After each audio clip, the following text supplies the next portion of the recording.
નમસ્કાર અશોકભાઈ. નમસ્કાર નમસ્કાર જયેશભાઈ. કયું ગામ તમારું?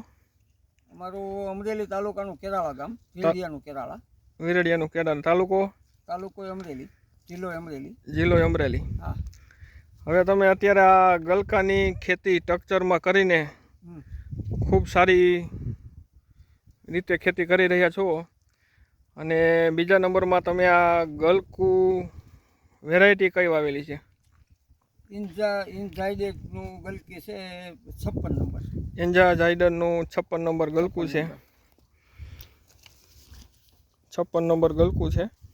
એનો કઈ તારીખે વાવેલું છે તમે? આપણે મે મહિનાની 10 તારીખે વાવ્યું છે. મે મહિનાની 10 તારીખે અશોકભાઈએ પ્રમ દિવસ કટિંગ કર્યું ત્યારે 6 કે 7 મણ જેવો માલ 1 એકરમાંથી નીકળ્યો છે. 1 એકર, આપણે 1 એકરનો વાલ છે ટપકનો. ટૂંકમાં 1 એકરમાં વાવેલું છે અત્યારે. લગભગ અંદાજ છે પ્રમ દિવસ 6-7 મણ જેવું, આજે 10 થી 15 મણનો માલનો અંદાજ છે. અને 3 થી 4 દિવસ પછી 30 થી 35 મણ માલ 1 એકરમાંથી નીકળશે. એક દિવસે નહીં, એક દિવસે, એવો અંદાજ છે. અને ક્વોલિટીમાં અત્યારે ભાવ? ક્વોલિટીમાં માર્કેટની અંદર બીજી વસ્તુ જાય એનીથી 5 રૂપિયા અપ જાય છે આપણો માલ.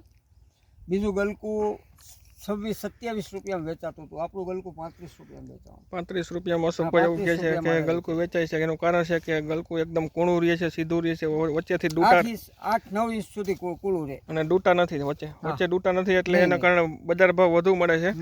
અને સ્ટ્રક્ચરમાં વાવેલું છે. વધુ માહિતી માટે આ ચેનલ સબસ્ક્રાઈબ કરો, લાઈક કરો અને શેર કરો. બરાબર.